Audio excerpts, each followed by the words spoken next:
It's time for us to talk health. Dr. Kelvin, you can see him there already. He's all set. He's ready to go. Yes. If you have your questions, please do send them to us. We want to engage him and read out your questions to him. 0550-585832. So, Dr. Kelvin, good morning. How are you? Good morning, David. On the first day of February. Yes. The month of love, right? Yes, absolutely. Yes. The month where blood pressure can go high. Either by excitement or by broken disappointment. Oh, Charlie. I was just saying that Valentine's Day is too close to January. We should shift it to We June. should move it there. So let's recover from January. Then we can think about love. Oh, maybe like good to see May, you, somewhere in May. Push to May. so you can get your house in order. Yeah, Exactly. And keep the blood pressure down. And celebrate I know, properly. right? Okay, all right. But we're talking about blood pressure today. Yes. As we've already announced, but hi, Doc, again. Hello, Blood pressure. Okay, so talk us through, break it down for us. You go to the hospital, you say, we're going to check your blood pressure. Then there's some machine that beeps, and then some numbers come on some screen, and they tell you yours is either high, low, or normal. Yeah. Break down the numbers for us, Doc. Yeah, I think this is a very important topic because we do talk about hypertension a lot, but we haven't actually taken our time to break down what is blood pressure. So, it's just as what we are doing that today. So, basically, blood pressure is the set to push blood through the body. Okay. So when you go to the hospital and they connect your hand to that machine and it gives you the numbers, there are usually two numbers. There's a number on top, which is usually a bigger number, and there's a small number at the bottom. So the top number is called the systolic blood pressure. Now the systolic blood I'm an Ashanti, so this is a very delicate topic. So I have to put that disclaimer out there so that we can move. Blood pressure. Yes. We've worried you this morning. Oh yes, I'm telling you. I was doing rehearsal last week as I was coming here. Anyway, so the systolic blood pressure. Yes. Is the pressure the heart when the heart contracts. When the heart beats, it actually has two sounds. When you listen with a stethoscope, you actually hear two sounds. Okay. Or when you watch movies and they are doing that electronic monitoring, you see the line go up and then come down. Yeah. Yes, when it goes up, that's the systolic. And that's the pressure that the heart has to overcome to push the blood out of the heart into the blood vessels. Then the diastolic, which is the lower number, is what when the heart relaxes, the pressure inside the heart when the blood is now coming back in there to fill it. Okay. So that's the difference between the up one, systolic, and the bottom one, which is the diastolic. Okay. So the bottom line is that at every point in time, there is pressure within the heart. Okay. But that pressure goes up when the heart contracts, and that's the systolic, to push blood out. And then when it relaxes to receive blood, that's the diastolic. Okay. So this interplay between the two pressures is what causes blood to circulate effectively throughout your blood vessels, throughout your body. Okay. So when these numbers are not right, that is when we say you either have low blood pressure or high blood pressure. Okay. Now high blood pressure does not necessarily mean you have hypertension. So hypertension is a situation where your blood pressure is sustained at a high level all the time. So sustained means it's there pretty much all the time. So that's when you are said to have hypertension. But if it goes up and comes down, it might not be something that we are going to worry about, immediately, And so that's basically what blood pressure is, Okay. Nice. So let's play with some numbers here. Yes. So about a month ago, 3 weeks to a month ago, I had a little bit of a nervous situation. So I checked my blood pressure because I have the machine. at home. Yeah. Yeah. So I checked my blood pressure, and I hadn't done for a bit. Okay. So when I checked it, for the very first time in my life ever, I noticed that 3 consecutive readings, I'm doing over 120 and about 83, 84, which for me was above normal. Okay. Okay, because I'm usually between 60 and 70 on the low one, and then between 105 to 110 on the high one. Okay. So it was very strange. Then, I did a 3, and we were consistently around the same, area. So as I know, something is going on here that is not correct. But I decided that I was going to my weight had gone up a bit. Okay. So I was going to do whatever I could to try and bring my weight down a little bit. So 2 weeks later, I decided to take the measurements again. So this time around, I did 3 measurements on my left hand, 3 measurements on my right hand, just to make sure that everything was in balance. And I was very excited because now what I was used to was back. Can you walk us through what potentially or possibly could have gone on? So I must say that for your age, your blood pressure readings are quite impressive. Really? So you have to let me know. For my age? Yeah, for your age. No, but you see, this guy is one of those people. Who pokes fun at me. So when you say for my age, what age are you talking about? That's funny. We know you are the grandpa, so I mean. Have you seen? I told you. This man, it's up your close friend. This is where the problem is. I mean, see, that's why I'm looking for the secret. No, but yes. So go ahead, tell us. Yeah, so basically, so normal blood pressure readings would actually range from 90 up to about 120 is considered normal. Then the bottom one from 60 to about 80 is considered normal. So when you go below 90, then we say you are entering the areas of low blood pressure. It doesn't mean that you are there's a need to do anything about it immediately. It has to be associated with other symptoms. So when you start going above 120, then you want to start being careful. Above 130, we would say you are entering the area of pre-hypertension. When you hit 140 and above, you are definitely in the hypertension zone. So it means that up to 120, you are pretty much fine. Beyond 120, you want to start taking some precautions. Definitely when it hits 130, you need to intensify the precautions. But after 140, you need medication. So between 130 and 140, there may not be a need for medication immediately. You can battle that with some lifestyle adjustments. But once you cross 140, you will most likely be put on medication to try and bring it down. So in your case, and I must say that I actually encourage as many people as possible to get their own machines at home. Because once you have an idea of what your normal is, it helps you when you notice slight changes. Because if you come into the hospital, in fact, the mere fact that you've carried yourself home and gone to hospital, it can cause a spike in your blood pressure because of activity. So usually the best time to check your BP is when you are waking up from bed, even before you step out. So whilst you are reclining in bed, you quickly check your blood pressure, and then that's usually more accurate than when you are moving about. You see, because the position that you check the blood pressure actually matters. So whether you are sitting or you are standing, it makes a difference. Because remember that once you are standing, there's gravity. There's exactly more force has to be exerted. So it helps to know your BP when you're actually reclining in bed where gravity has been removed pretty much because you are lying down. So it's very, very important. So as your blood, and the reason why I mentioned your age is actually because as you grow older, your blood pressure normally increases as well.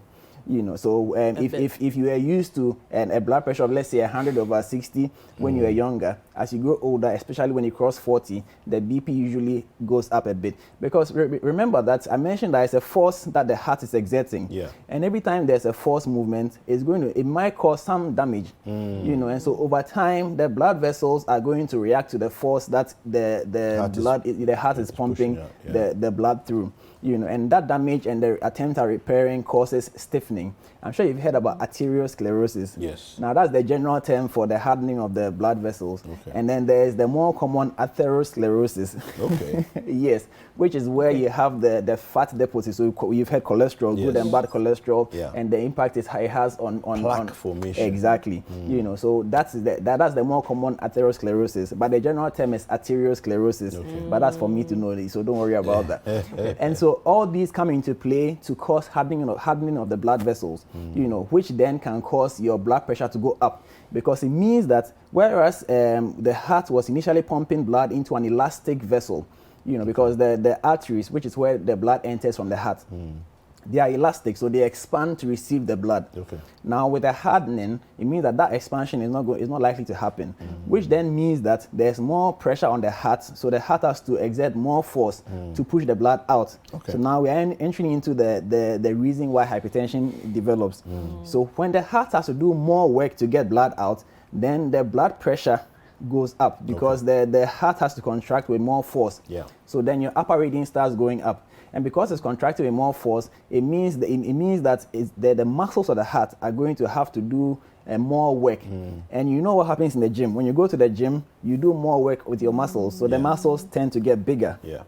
So then the response of the heart to an increasing force is that the heart muscles start getting bigger. Okay. So that is why every time you do a medical check, whether it's annually or every 2 years, there tends to be a need to have an X-ray done. Or if you're hypertensive, there's always a need to have a chest X-ray done so that we can study the heart. Because as the heart is doing more work, the muscles are going to get bigger. Now, under normal circumstances, everybody wants bigger muscles, at least, because it makes you look, nice, But when it comes to the heart, we don't want bigger muscles. Why not? The irony. Exactly. So now, when the muscles of the heart get bigger, now, again, let me use your arm muscles. When your arm muscles get bigger, what happens to your dress size? It increases. Okay. Yeah. Now the heart does not have tight. Exactly, and you that's why you look nice, because when you take pictures now the muscles are showing the cut and all those things they say. But when it comes to the heart, it doesn't have that luxury, because there are other structures around the heart. So guess where the expansion goes? It goes inside the heart. So the muscle gets bigger, which means that the chamber inside the heart gets smaller. Which means that the heart is not able to contain as much blood as it was supposed to. Wow. So it creates a kind of vicious cycle, because now whenever the heart pumps blood, the blood that has been pumped out is not enough. And so the heart is now going to do even more work to pump more blood through the circulation. So which means that your blood pressure is going to go up some more, and then eventually the heart is not able to pump enough blood, and so we say you have got heart failure. Wow. So that's one of the mechanisms of heart failure as a result of high blood pressure. Okay. All right. The other aspect is that sometimes as the heart is getting bigger, it rather ends up dilating, and when dilating means it opens up, as the muscles get bigger, one pathway is that the chamber gets smaller, which is what I described. Another pathway is that the chamber actually enlarges. And when the chamber enlarges, remember that if you remember your biology from primary school or even secondary school, the heart has valves, which keep the blood flow one way. So now, if the chamber gets bigger, the valves are no longer able to meet, able to close the gap. So now the blood flow goes both ways. Because the valves don't grow. The valves don't grow, yes. So now, because the valve is not a muscle, if it was a muscle, then it would have sort of, compensated. But it's not a muscle, so then the valves pull apart. And when the valves pull apart, the same issue presents itself, because now when the heart pumps, instead of the blood going forward, some of the blood goes backwards. So then the heart is not able to meet the demand of the body. So again, that's another way you develop heart failure, And so bottom line is, blood pressure is very important for everybody to understand, and that's why we are doing this thing, so that once your blood pressure starts going up, you don't even need me as a doctor to tell you that you need to do something about it. If you notice that your blood pressure is going up, you need to pay attention to your body and understand that I need to slow this down. You see, because like I mentioned, as you grow older, the blood pressure will go up. That's normal, However, how fast it goes up can impact how much damage it's going to cause. You see, because apart from that, I've described that the damage to the heart itself. Apart from that, increasing blood pressure can cause damage into other structures. I mean, most importantly, you have the kidneys, you have the eyes. You see, because these places have delicate blood vessels. So when the pressure goes up too much, it tends to rupture or break those blood vessels, so that the kidney is no longer able to do its job. So then you develop kidney failure as a result of hypertension. What about the sexual organs? Sexual organs are, so the hypertension or increased blood pressure by itself will not cause problems in the sexual organ per se. However, hypertension tends to move with diabetes. There's some kind of correlation between it, because and that correlation comes through at this atherosclerosis I mentioned, because insulin resistance causes an increase in atherosclerosis. Atherosclerosis causes increased blood pressure. So usually people who are diabetic, especially hypertensive for a long time, tend to develop hypertension, and vice versa. So there's that relationship. Now diabetes can affect your sexual organs. Then on the other hand, the treatment for hypertension, some of them can affect your sexual organs. And so it's better to prevent hypertension than to try and treat it. That's the primary prevention. But if that fails, then we still need the drugs to control the blood pressure. But that's also why you need to go for review. I've had several people come to me a bit late, where they were put on one particular medication and then they noticed sexual weakness. And so instead of going for a review so that we can change the medication, they chose not to take the medication at all. And then they paid the ultimate price, which is a stroke or even death. You see, because stroke is something that is very devastating. It literally means that part of your brain is dead. And so depending on how fast you are able to reach the hospital, we can minimize the effect. The damage area. Yes, the damage area. But if we delay in getting to the hospital, then the damage is going to be much bigger. And that's obviously something that we don't want, When you get on blood pressure medication, yes, you are told by your doctor that you have to stick with it, don't get off it. But there are a lot of, should we say, concoctions out there that promise, oh, we can lower your blood pressure. You can, if you eat this and do this, you can get off your medication. I actually do know someone who did that, stopped taking his medication and had a stroke. Young guy. And that was because he was on a certain program that he thought was working for him, stopped taking his meds. Can you please explain to people why it's important or why you can't stop taking blood pressure medication, even if you think you're getting better or your numbers are looking good? This is this issue. It's a big deal. It's a major problem that we are dealing with. We've been dealing with it since I entered medical school, and we are still dealing with it today. There's a lot of misinformation out there. The fact of the matter is that hypertension is not curable. It's manageable, and it can be managed so well that you may be able to go off your medication. So this is a very important point I need to make. Yes, generally speaking, when you are hypertensive for life. Okay. It does not, however, mean that you'll be on pharmaceutical products for life. Okay. That is why, as part of the management for hypertension, there's always a lifestyle component. You see, but most people are not willing to do the lifestyle components, but they are still looking for a magic bullet, and there's no magic bullet out there. So once you are hypertensive and you start taking medication, your blood pressure should usually come back to within normal limits. Okay. When it's within normal limits, it does not mean that you are cured. It is because you are on the medication. That's why your blood pressure is within the normal limits. So immediately you stop taking your medication, the blood pressure will shoot back up and then will cause problems. Now, there's a reason why hypertension is called a silent killer. You usually don't have any symptoms of the hypertension. That is why you have to physically put a machine on and check. You cannot tell that I have headaches or I have hypertension. There are usually no symptoms. By the time you notice symptoms, it's probably too late. So you really need to be on your medication and be religious with taking the medication. If you are getting side effects from a particular medication, it's not the end of the world. There are several. Thankfully, hypertension has been around for so long that there are so many options out there. So just report back to your doctor so that they can put you on something that agrees with your system. You see, there is this phenomenon where people talk, patients talk, or friends talk. So this medication is working for me, so try it. The fact that it's working for your friend doesn't mean that it's working for you. Everybody is different. So you try the medication, it doesn't work. That's part of the reason why when you are newly diagnosed as hypertensive, the review period is usually shorter. So you probably go to hospital every 2 weeks for about a month or two. Okay. Because we need to know whether this new drug that we have put you on is agreeing with your body. Unfortunately, most people don't report. Of course, I know there's a financial component because review comes with cost. But hey, your life is more precious, know. And so we need to help manage the situation so that you can return to full function as early as possible. Because without blood pressure, you are dead. If you don't have a pressure, you are dead. So we need you to have the pressure, but the pressure needs to be within a certain range.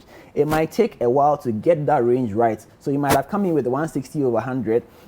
The first medication didn't help, so your blood pressure is still 160/100. It doesn't mean that the doctor has failed or the treatment is not working. It means that we haven't got the right dose or we haven't got the right combination for you. Some people may need 2 medications before their blood pressure will come under control. Some people may even need 3 before it come under control. Wow. And so it's a process.